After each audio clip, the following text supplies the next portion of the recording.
Hello and welcome to the Green Stocking Society. My name is Shara. If we haven't met yet, I work in sustainable fashion and I'm a philosophy grad, and on this channel we like to break down all sorts of topics around climate change, sustainable consumption, feminism, ethical fashion, all of that sort of good stuff. This is quite an exciting moment because this is the first episode in a new series I'm starting called Tell Me Something I Should Know, where I'm going to be breaking down recent news stories around topics like sustainability and offering my insights, my analysis and some commentary, as well as looking at what people are saying on social media and analysing that. I can't cover every single news story that's going to happen like ever, but I'm going to be doing a deeper dive into the stories that I'm seeing popping up on my social media, because I think that's really important given that a lot of the news that we consume today comes from social media and looking at the comment sections of all those news stories as well. If you do have a story that you would like me to look into more, then do leave it in the comments below. Something that you should know this week is that Greta Thunberg, the face of the youth climate movement since 2018, has graduated from school. She posted to her social media saying, "Today I graduate from school, which means I'll no longer be able to school strike for the climate.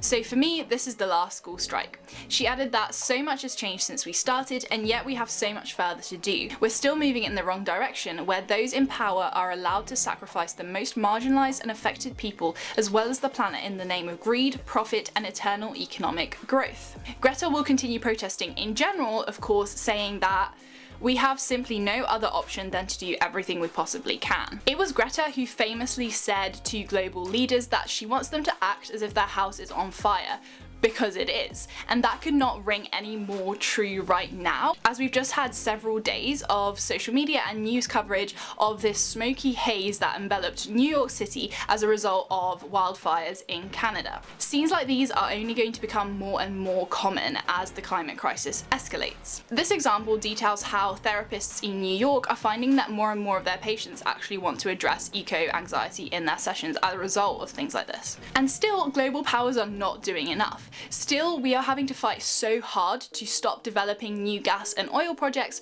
such as Rosebank, which would be an oil field off the coast of Scotland that would threaten marine ecosystems massively, as well as completely blow the UK past its carbon budget. Check out the description for some more details on that story. So the need for activists to continue challenging governments and corporations is alive and well. But despite all of that, Greta has faced an immense amount of abuse and disrespect online. Amongst her most notable opponents, of course, has been Donald Trump, who has tweeted, of course, he tweeted, that she must work on her anger management problem, then go to a good old-fashioned movie with a friend. Chill, Greta, chill. Despite the fact that Greta is known for reacting to these kinds of attacks by doing something hilarious like updating her Twitter bio, in this case to a teenager working on her anger management problem, currently chilling and watching a good old-fashioned movie with a friend, it steams volumes to the opposition that climate activists are facing, which is often steeped in sexism, racism, ableism, ageism, whatever you want. Greta is only 20 years old and already she's got a lot of stuff under her belt, such as being the Time Person of the Year, being nominated for a Nobel Peace Prize, as well as building this global movement, Fridays for Future, which saw millions of young people striking across 180 different countries. And amongst all that support, her comment section is an absolute mess. There are a few people who are supporting her, thanking her for her work, and then you've got the Andrew Tate stans, who honestly are just embarrassing themselves after Greta totally owned Tate on Twitter. And then we've got the people that are asking her to comment on every single issue and asking, why hasn't Greta talked about this? Why aren't you talking about this? Don't you care about this? Such as deforestation in the Amazon, and then people asking why she isn't talking about the ecocide in Ukraine, as if she's a walking news outlet. How funny is it that we're so angry online at this young girl, rather than directing that energy towards the people that are actually making these atrocities that we want her to speak about happen, and that have the power to actually stop them from happening? Maybe instead of asking Greta to care about all these things and post about all these things and become this 24-hour news cycle and commentary, just do something yourself. Take action yourself. Send these messages to the actual prime ministers, the CEOs who are in charge of these things, instead of sending them to Greta. At the end of the day, Greta doesn't owe the internet or the world anything. In fact, if she retired from activism completely, she would have already done way more for the movement than the people that are asking why she isn't commenting on this and that 24 hours a day. Furthermore,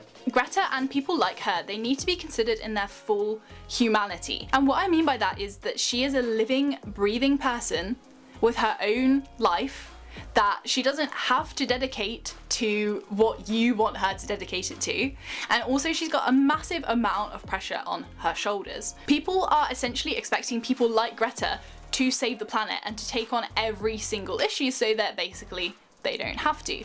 And they're thinking that she's one of these people who's going to be this big climate savior, but she can't be that because no one can be that. And then when she fails or she falls off this pedestal, then everyone gets mad at her, even though there's no way that she was ever going to succeed at that. The activist Michaela Loach talks about this beautifully in her book It's Not That Radical, where she has a whole chapter called Heroes Won't Save Us, but Community Will. And in it, she also dives into her experience of being a public celebrity activist. She says that the idea of these climate heroes is inherently tied to the fact that we have become obsessed with this idea of individualism, which ultimately benefits the capitalist system. She says that workers who don't communicate with each other are much easier to control and exploit than a united workforce. She says that when we are sole people, we have less power. And so she uses that to make this argument that you don't need to be a specific way to be an activist, because the climate movement is going to require so many different types of people and different types of skills, not just the people that can make a big speech standing behind a megaphone in a crowd. I really encourage you to pick up this book for yourself. I'm going to leave a link to it in the description. But Michaela, in a nutshell, says that the more that her following as this celebrity activist grew, the more that she felt like people were putting her into a box and she was failing to be able to live her life in an authentic way, because she was always trying to fit into this box that other people had created for her. So she writes that, whilst this pedestaling was harming me, I also think it was harming others. The pedestaling of activists just creates more of an us and them narrative. It makes more people believe that they will never be good enough to do anything at all. Leave it to the people who are perfect, they'll use their superhuman powers to fix everything for the rest of us. That's comforting for us because it makes it seem like we don't actually have to do that much of the work, we don't have to do any of the heavy lifting, we don't have to change the way that we live, we don't have to campaign, we don't have to really get all that involved or change anything fundamental about our lives. But it's a fantasy, and as much as it was affecting Michaela, it's probably also affecting other people like Greta. It remains to be seen whether the school climate strike movement is going to keep going just as strong now that Greta has graduated and is not going to be leading the movement anymore, but it does seem like the Greta effect has already taken over, and there are loads of other people who are rising up and leading movements, really young people at school, just like Greta all over the world. So hopefully the movement will continue even if it doesn't have Greta leading it at its head. The youth climate movement, as well as the whole of the climate movement, needs to be a leader-full movement, which Michaela says is a space where everyone is empowered and given the opportunity to lead in different ways at different times. And hopefully if we spend less time looking for these heroes and waiting for them and then putting them into these boxes that they're never going to fit into if we consider their full humanity, then maybe we can direct that energy towards actually doing something good ourselves and getting involved. What are your thoughts on Greta and this idea of climate heroes? Definitely leave your ideas in the comments below, and don't forget to hit the like and the subscribe button so that you don't miss the next episode of Tell Me Something That I Should Know. Stay kind, see you later, bye!